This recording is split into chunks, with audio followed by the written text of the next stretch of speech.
I tried to count, and I think it was 122 different locally focused small businesses came together to make the Freshtival happen.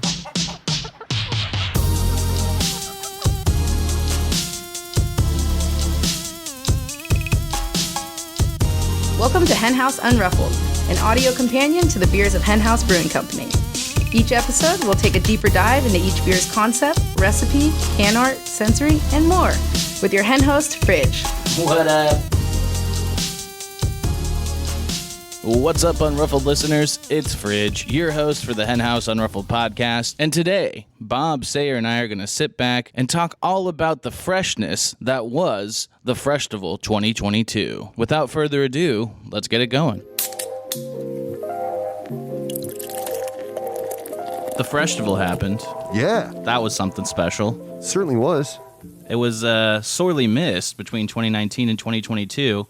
How do you think everything went, Sayre? So far, the feedback has been great. Our goals for HenHouse is to make sure that there's a big, huge party in our home territory here in Sonoma County that, draws the serious beer geeks who are going to be at every beer festival, but also hopefully broadens the appeal of beer festivals a bit. And everybody leaves with a little bit more acquaintance with the idea that, brewery fresh beer is something special and what you should seek out. We had less than 7-day-old beer from over 80 breweries. So, Huge. Eclipsed our goal of over 150 different beers. And we got a really cool mix of like the ones everybody would expect, some serious hype beast stuff that people would think of as really special. And hopefully we made some cool introductions to breweries. I know for me that my first taste of Ronin, There Does Not Exist, Soundscape, Yeah. all happened at the cool. Freshtival, and probably more. The sad part about you guys know this, like throwing an event like that is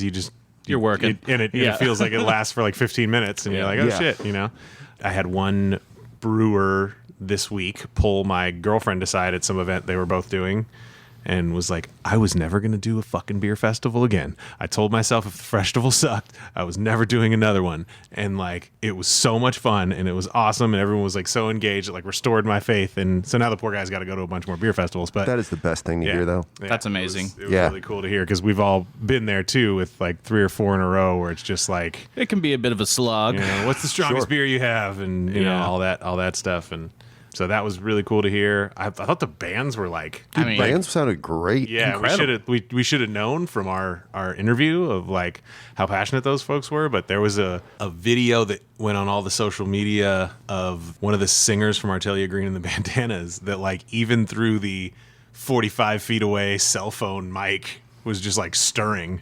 Wow. Nice. And so that was really cool. And I had a few people be like, "Oh, I remember this moment." I was like, "What the hell's going on?" And then I dragged myself to the after party. Yeah. Yeah. And that was wild, man. You couldn't physically fit inside. People were packed. Yeah, and there's been Packed in there. some very good videos and stills that have leaked out Yeah. from that after party. That was the place to be. yeah. How was your experience at the event, Bob? Dude, a lot of fun. Pouring our beer, which is something I love to do. Meeting lots of neat folks. 3 different women pulled me aside and said I was their boyfriend's favorite person, which is incredibly sweet and makes you feel mighty appreciated. I actually had a kind of a long talk with someone who was tuning into our Instagram program regularly and back during the darkest days of the pandemic. And it was great to hear that appreciation and just get to have a really, really honest moment with somebody because, I think I am pretty darn good at lots of this beer stuff, but that show was a complete experiment every day. And I had none of the KPIs that I have come up with in all come up with as in grown up amongst, not invented. None of those regular bartending KPIs are really there when you're just talking to your phone in a room somewhere. All you could get was when you see a few recognizable names, then you're like, wow, at least a few people are coming back. Okay, I'm seeing something. So it was great. It was great to be able to tell people who are having a hard, weird, scary time with the pandemic that I was having a hard, weird, scary time with the pandemic too. And I'm really appreciative to all the people who tuned in and showed up and let us know that it was something worth doing. That was cool. Man. 5 o'clock somewhere was extraordinary. I would check into that basically every day and watch people just enjoy beers together. And then to bring it back to the Freshtival, here we are in the world together doing the thing that the pandemic took away from us. And it's so cool to have, you know, I wish we'd reach a time one day in masculinity where people didn't need to communicate that to you through their girlfriend. Sure. And they can just walk up to you and say thank you. Right. But, and a lot of folks have too. It just, it's funnier when someone says, hey, do you see that person over there? I know them, and they think you did a great job. I'm pretty sure Ash has come up to you and said that you were my favorite person for sure at work. You're one of my favorite people, and so's Ash. Oh, I love you, Bob. Yeah, love you too, dude. Yeah. Sayre, I got love for you too. Hey, But thanks, Yeah. dude. yeah. I would say though, for me, like just seeing everyone, like kind of what Bob was saying, like back together again, you know, it was such a highlight of my career here at HenHouse Brewing Company at the first Freshtival. And just seeing like what we could accomplish when the entire team is literally firing off on all cylinders. And we kept our mission to heart. You know, we did create wealth for our community. We did like highlight, you know, the importance of brewery fresh beer and making it better for the consumer. You know? Right. Yeah, I mean, on that wealth for our community piece, one of the most, like going back through the podcast we've done, we've interviewed so many people that were inspiring, and one of those people is definitely Mercedes from SoCo Market. Yeah.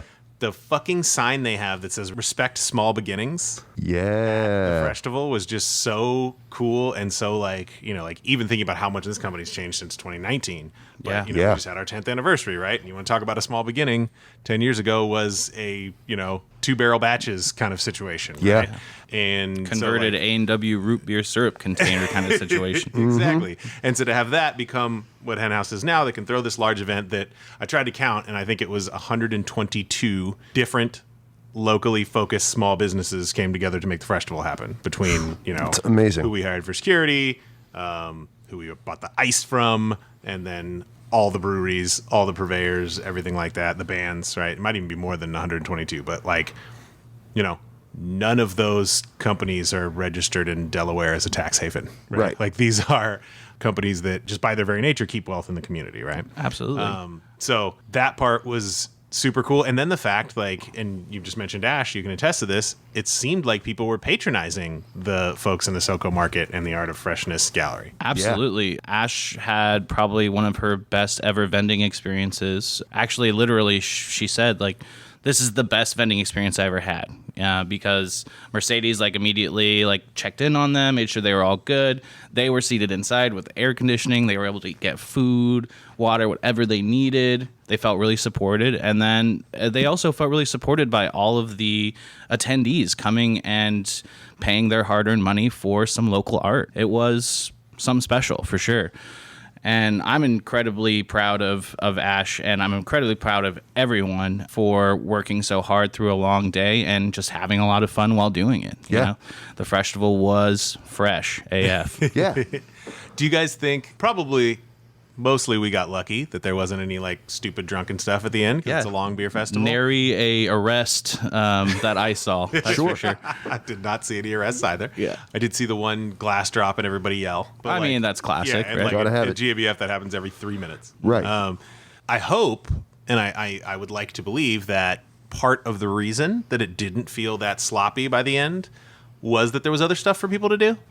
Absolutely. Yeah. I mean, Like if you get trapped in a conversation with somebody, you're thumbing through somebody's records, and all of a sudden, like 20 minutes have gone by and you haven't had a beer. Hey, I'm ready for another super fresh, delicious beer. Let me go get it. Yeah. It's different than literally going down a line and just, because I've had that experience at like the gala in particular. Sure. Where I'm just like, all right, I'm not my ride home, so I am here to the end. Right. And I mean, I'm trying to do something else, but I have this glass, and there's lots of places to get beer here. There's not a whole lot else, so I guess I'm going to keep drinking.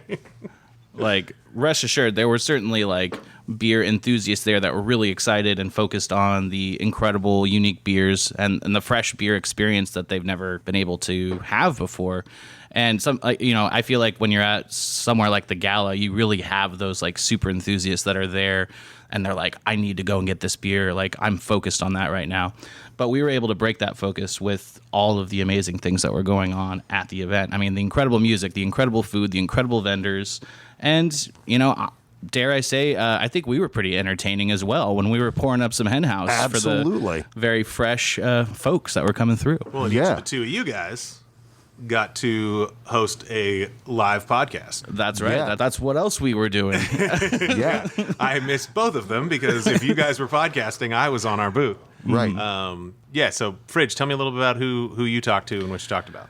Well, I was super lucky to have incredible guests. Josh and I were kind of doing a little co-host situation with some of the folks that were there in the Art of Freshness gallery who are selling their wares, who have also worked with us several times in the past, creating incredible beer labels. I had HenHouse alumni Nikki London, one of the 4 hensmen of the Cluckopolis. Yeah. So close. Damn it. Really good. Yeah. And we had the incredible Blanca Molina as well. So we were kind of So talking. we should say that to be in the Art of Freshness gallery, your art has to have been on at least one beer label. And Correct. you talked Right. to 3 of the folks, including Josh, whose art has been on dozens, if not hundreds of beer labels. Exactly. I Yeah. think, Blanca and Josh have both qualified for the over a dozen at this point. And Nikki has been on a handful of incredible HenHouse labels, as well as the work he's done at several other breweries He's locally basically as well. the Cooperage guy, right? Yeah. And, Yeah. and I think the last year plus, the Crowns and Hops guy, right? Yeah. Crowns and Hops, Cooperage, Fog Pond Belt. Farm, Fog Belts. Moonlight. I think he's done some Moonlight, but Right. he even does like a seed catalog. I know he does that like once a year. Like he'll like draw out like really detailed like flowers and plants and stuff that grow from seeds for a seed catalog. Like dude is pretty damn talented. He can really do anything. Yeah. But we sort of just talked about like what is their inspiration for the art that they've created, like where their stories began, where they're going, and what are some of their favorite beer labels they've ever made. Who are some of the artists that are inspiring them today. And we got to talk about our next calendar, which is very exciting. Blanca has made over 12 labels at this point, so I think she'll have... Which will certainly be beyond 12 by the time our 2023 calendar would come about, I think. Right. So we roll together next week, which is a Blanca label that she actually designed quite a while ago. The Street Side collab. Yeah, our collaboration with Street Side Asian Food Truck. And then our collab with the Ruse guys, Letter 24, is about to come out, and that is also a Blanca label. And I think, if my math is correct, that's either 13 and 14 or 12 and 13 Yeah. from her. And I think we might have one more in the works. Oh, yeah, spoiler, but this may be the first time anyone hears about this, but our Three Weavers collab that our head brewer, Zach Kelly, was down doing last weekend. We're going to do a version of that up here. That beer is going to be called Casual Sequins. Casual sequins. Yes. Okay. And... What is casual about sequins? It's like the opposite of casual, right? Yes, it is a play on words that we will dig into and have some fun with. But that label is also Blanca, so I think that puts her maybe even at like 14 or 15. That's awesome. So we Yeah, can I think put as of the together a time of catalog. the recording of the podcast, she had a baker's dozen. All right. So we were gearing up for HenHouse's 2023 calendar being all Blanca Molina centric, very exciting stuff. That's really cool. Yeah. Yeah. But then you got to sit down with the incredible Herlinda, correct? Yeah, Herlinda Ross. She and I sat down and we kind of just talked about everything. It was a lot of fun. It was the impetus of our conversation was because she's an incredible local beer person and an incredible world-renowned beer judge who hosts the Brouhaha podcast and actual radio show that you can hear broadcast to the air over radio waves, frequently with Mark Carpenter, retired Anchor Brewing godfather. And Herlinda is heavily featured in Tara Nurin's new book, A Woman's Place is in the Brewhouse, which is an incredible history of women's contributions to brewing from medieval times to today, from Europe to the States to all sorts of other continents. It's an amazing book, and Herlinda's in there a bunch, but doesn't really get a spotlight. And I was like, I got to get in touch with her and kind of spotlight what Herlinda does some. And we just had a great time talking about beer, and we opened a bunch of really old bottles, lovingly donated by Alex Whitehurst, our head brewer down in Fairfax, who has a pretty incredible old bottle collection, and drank some old stuff, talked about the olden days of beer long before I was involved in any of this stuff, and it was fun. We ended up taking some questions from the audience. We touched on craft beer's Me Too movement, shed a couple of tears, talked about Roe v. Wade and the collab beers that are inevitably coming regarding that. And It was fun. It was fascinating. She's an amazing person. That's really cool. Yeah. Yeah, I'd forgotten those were Alex's beers until you just said that. Yeah. And that made me think, talking about beer history, big news is we're brewing in Fairfax.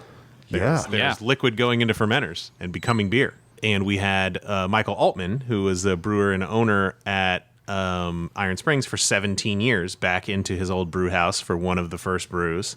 And we're going to announce a couple, if not more, collabs with other folks who brewed on that system, because it actually goes back even before it was Iron Springs to Ross Valley Brewing Company. Yeah, and so we're going to be bringing back some of those, not quite Mark Carpenter veteran figures, but some serious veteran figures in the history of brewing in Northern California for collab brews in their old home, and debuting those beers starting out in late July, early August. So Yeah. That's awesome. that should be a really, really fun, exciting thing. So we should say before we play these conversations, your conversation with Herlinda, your panel for the Art of Freshness, that they were recorded at a beer festival. It was pretty lively Yeah. in those rooms.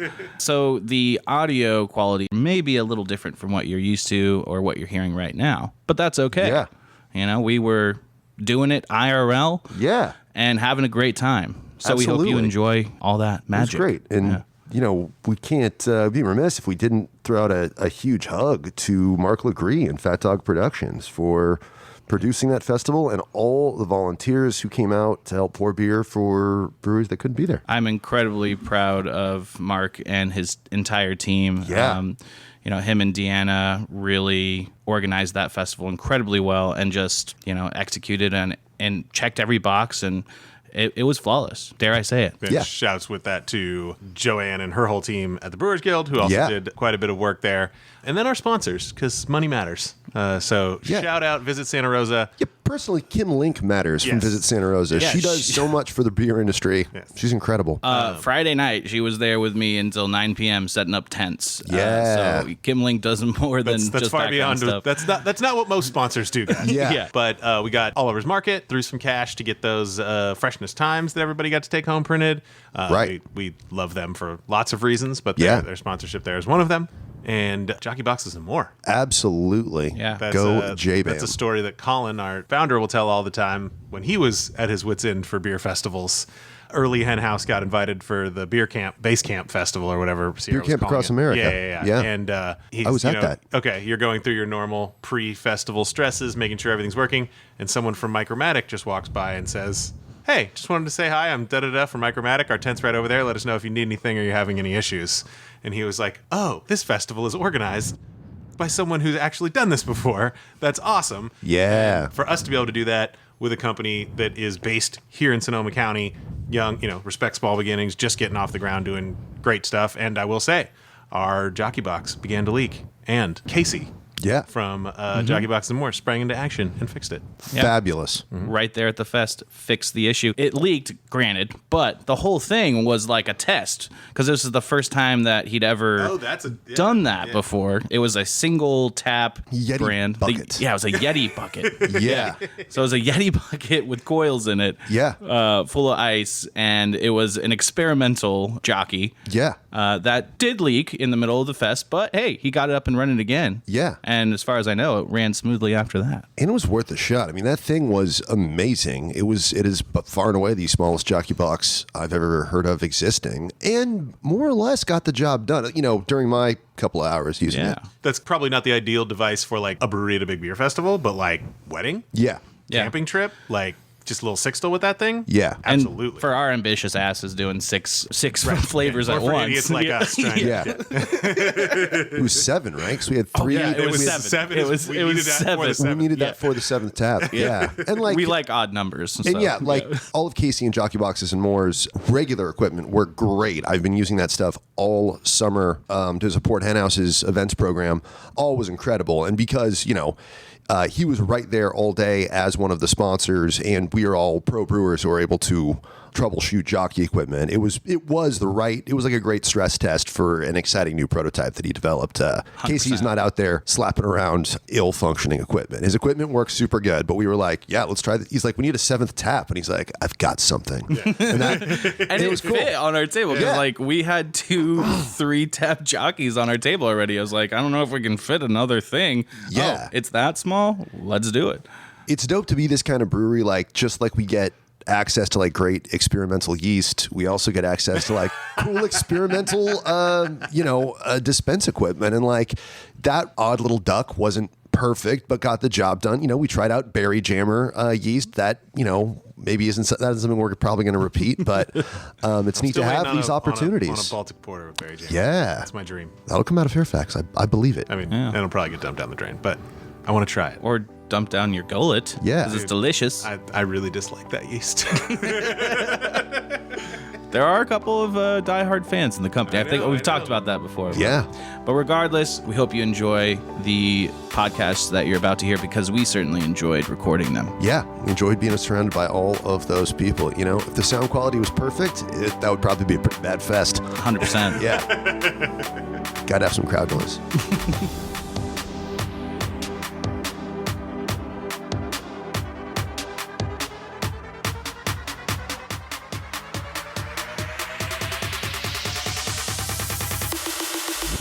HenHouse Unruffled was created by Anna Scott.